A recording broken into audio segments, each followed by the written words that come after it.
آپ کو عجیب بات بتاؤں، ہمارے جیسے سنت، فرض، واجب، ان لوگوں کے ہاں ایک مستقل ایک دین کا شعبہ ہے جس کا نام ہے تبرع.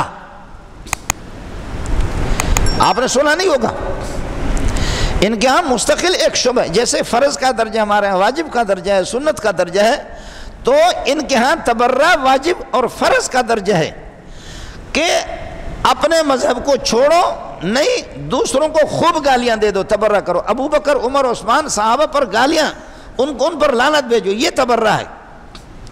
یہ نہیں ہوگا کہ بھئی ہم پنجتن پاک کو مانتے ہیں.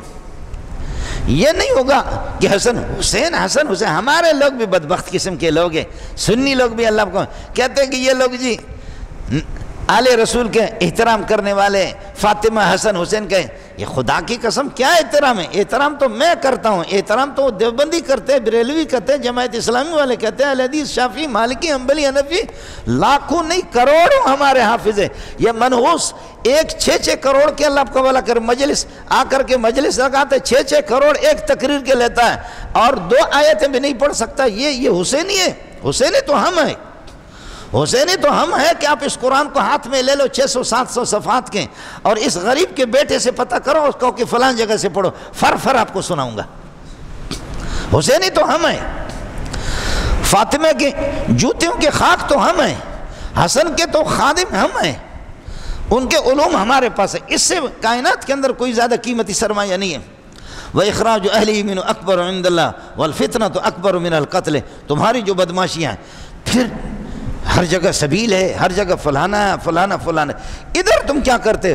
حسین تو کربلا میں، کربلا تو ایک بالکل کربلا نہیں، کربلا وہ تو ایک میدان اور بالکل بیابان. آپ سے میری گزارش ہے کہ تھر کے میدانوں میں نکلو، بھوک برداشت کرو، پیاس برداشت کرو، اور وہاں کچھ سندھیوں کو ان کو حوالہ کرتا ہوں، ڈس تمہیں کریں، اور تم وہاں حسینی بن جاؤ، شہادت کو قبول کرو. شہر کے اندر اس طریقے پر آئس کریم کھا کر کے تم اپنے خنزیر ذاکر کو کھلا کر کے پھر یہ کہ اللہ آپ کا بھلا کرے، آپ اس طریقے پر صحابہ کو گالیاں دے دیں، یہ تو نہیں، اس طرح تو نہ کرو. اگر زیادہ ہے نا سنت اور طریقہ وہی ہے، سنت اور طریقہ اگر آپ کو اپنانا ہے تو وہی ہے کہ تھر کے میدان میں نکلو، یہ گوادر کے ریگستانوں میں نکل جاؤ، لسبیلے کے ریگستانوں میں نکل جاؤ. یہاں پر ہم آپ کو، وہ ہمارے مینگل بدبخت تو آپس میں ویسے ہی 2 مہینے سے لڑ رہے ہیں.